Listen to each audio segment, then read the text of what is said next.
Yeah. Okay, guys, thanks for joining us for New in the Queue again. We're super excited. My good friend Elaine is here tonight, also with Hello. Courtney and Laura.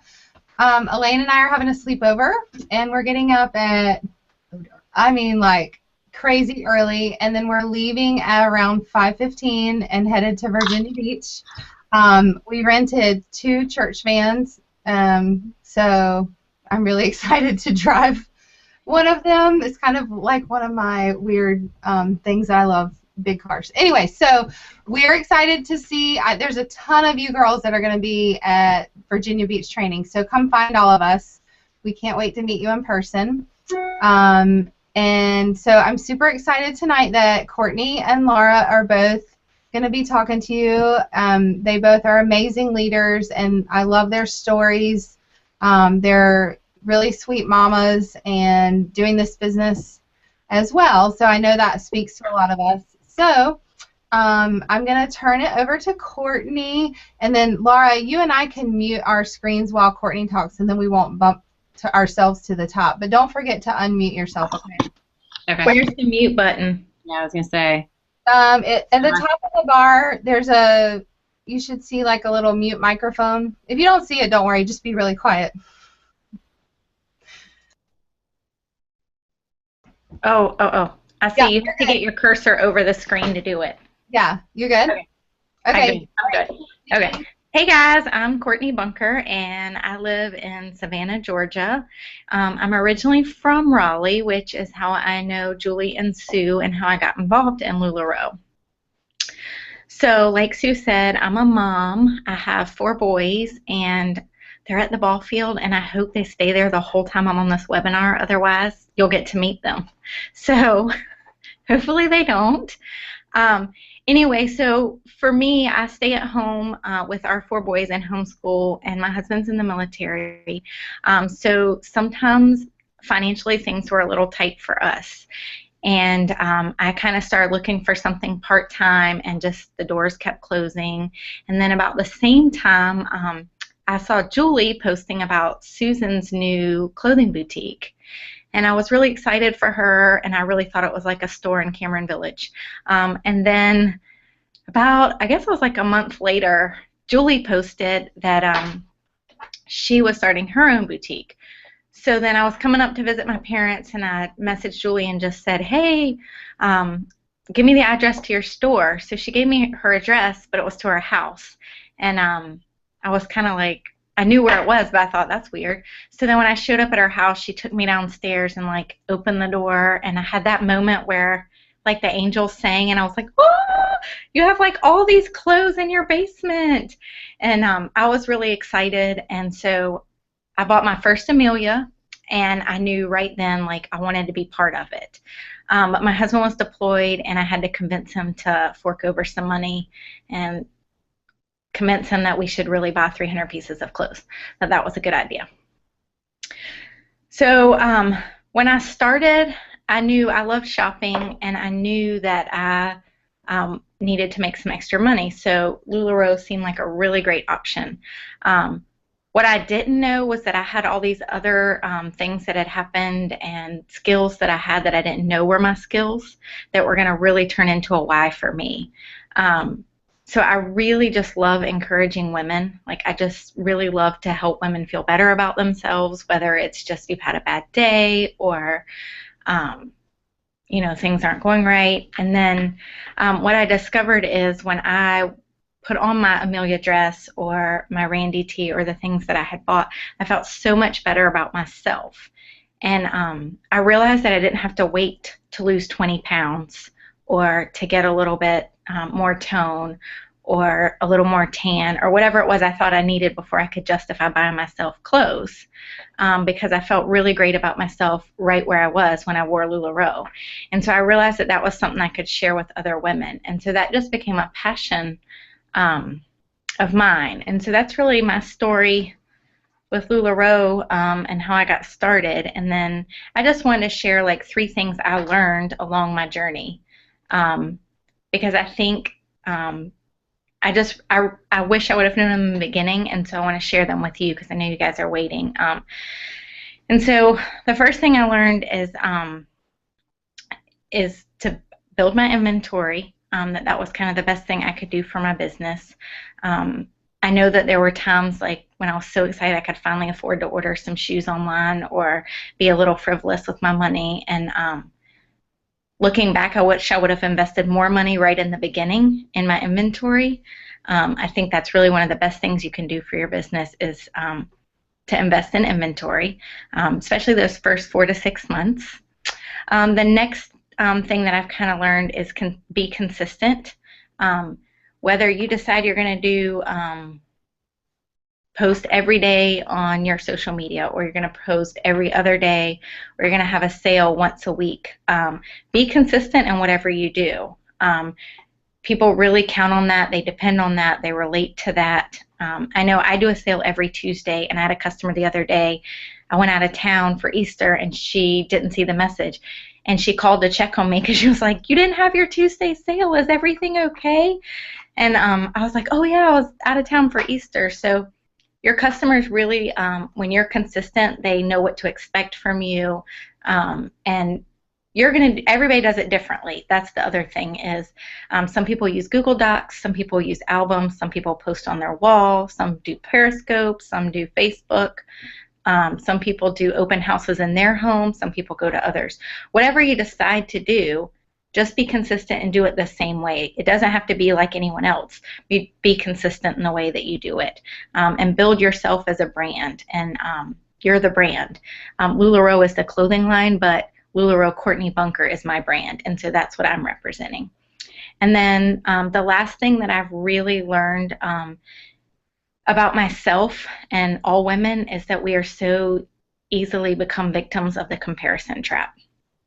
And it's really easy to, when you're connected with all these other women that are doing the same thing, to look at them and say, "Oh, she made trainer in 2 months," or, "Oh my gosh, she's already coached. She just started and whatever. I've been doing this for 9 months and I still haven't done that." Or, "She just had a 200-piece party and I can't seem to break out of 33 pieces," or whatever it is. Quit doing that. Like, don't do that. And you have to mentally tell yourself that. But compare yourself to yourself. And when I get down like that and find myself kind of getting in that rut, I say, okay, let me look at where I was 2 months ago. Like, how far have I come? Or what are my goals? What do I want to accomplish with my business? And did I do that?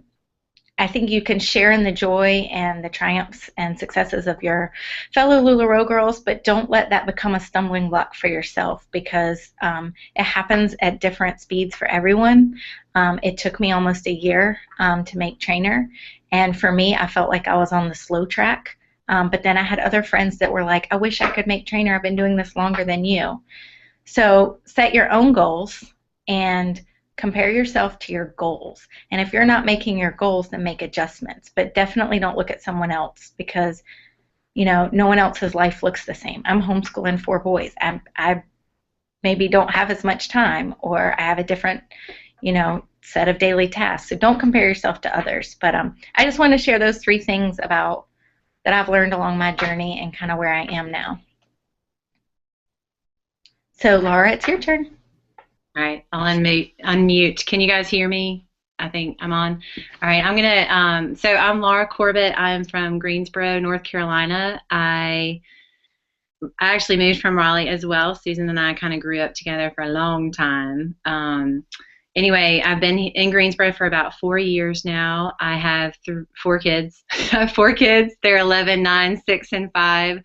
And I have been blessed enough to be a stay-at-home mom for 11 years, and pretty much similar to Courtney.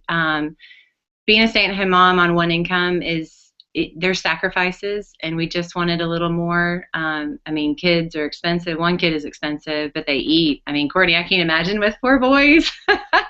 They eat a lot. So just that little extra money was my initial kind of I guess, motivation. And I've been with LuLaRoe for about a year now. I just celebrated my 1-year anniversary this past weekend, and it's been the fastest year of my life. Truly, because it's fun. It is really fun. And but anyway, I got started in it for the money, but what I didn't realize is that I was in that mundane mommy routine rut, and I was bitter. I was a bitter, mean mommy. My last two, whew, I was done.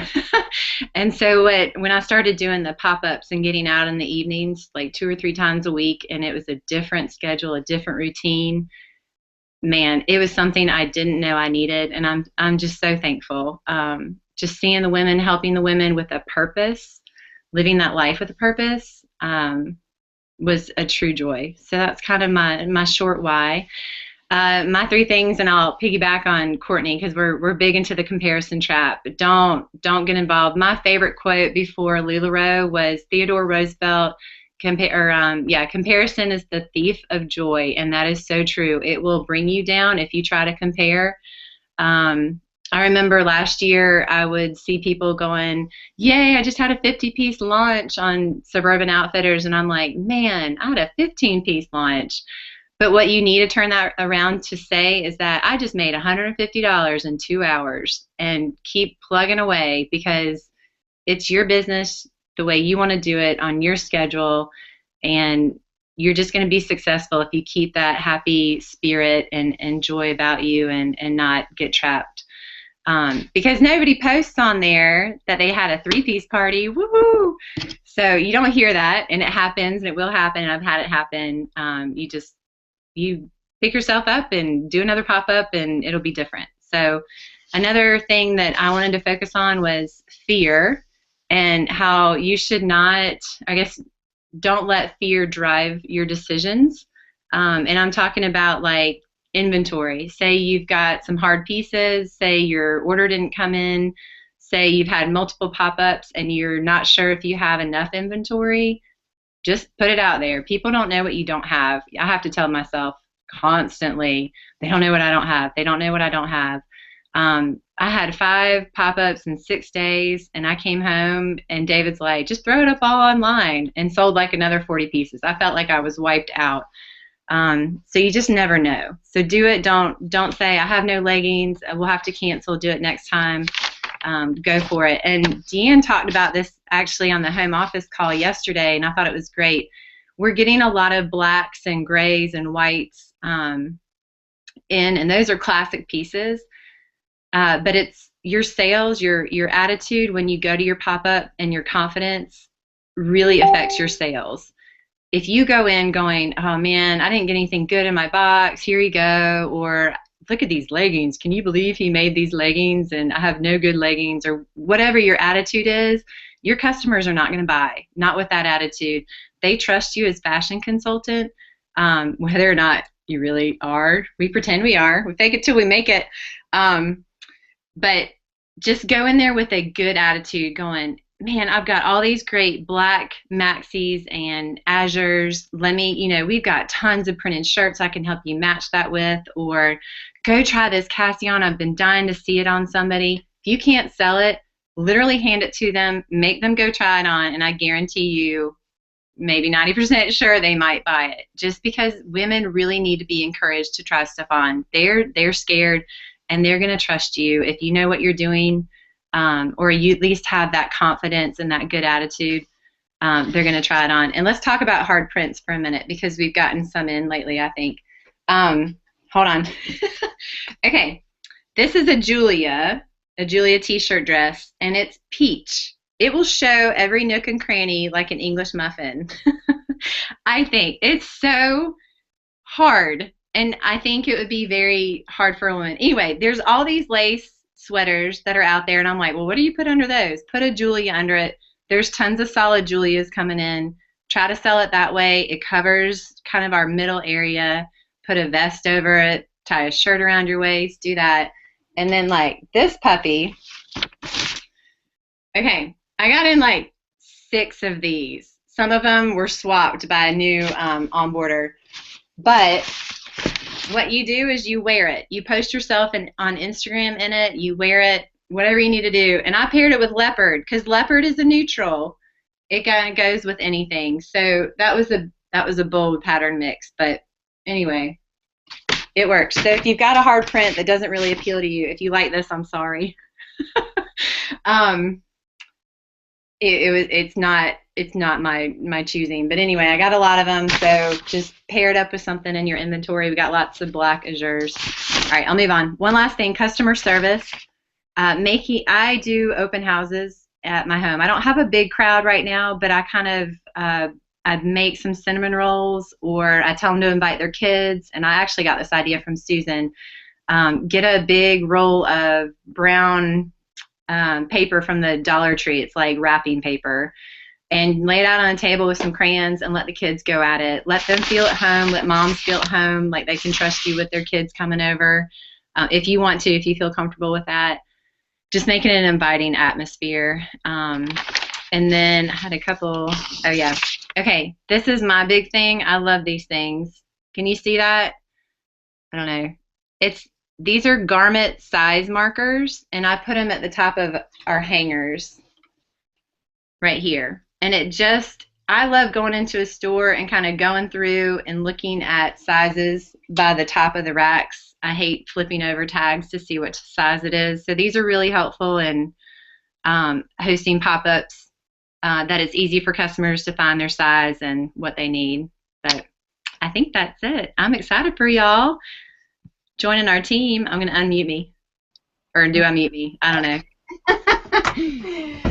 Thank y'all. That was so good. Like I take notes every week because I feel like I get so much from all of you sharing. So thank you. Laura, you didn't tell the name of your rolls because when you first started, what do you call them? Lula rolls. And so I always get asked, well, what are Lula rolls? They're just cinnamon rolls if they turn out well. But yeah, we have some cinnamon rolls. There are people that will come just for that. So be it. I love it. I think it's great. And Elaine, I won't put her on the spot, but Elaine, who's here with me, is the queen of open houses, and I'm kind of talking for her, but she has consistently been having open houses for a year, and she has some huge sales at her open houses. And she started in a small town, introduced the town to LuLaRoe, and just the consistency that Courtney was talking about, and then having a very welcoming open house consistently each month, she'll tell you is super beneficial. So if you can make your customers feel special and that they come to expect that they can come shop with you, it's a great way to build a local customer base. And a lot of them, I don't know, we do a lot of open houses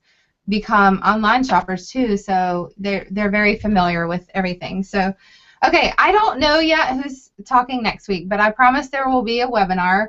And I wanted to just remind y'all, if you wanted to do our little challenge that Suburban Outfitters is doing, we are reading LuLaRoe's policy and procedures, like from top to bottom.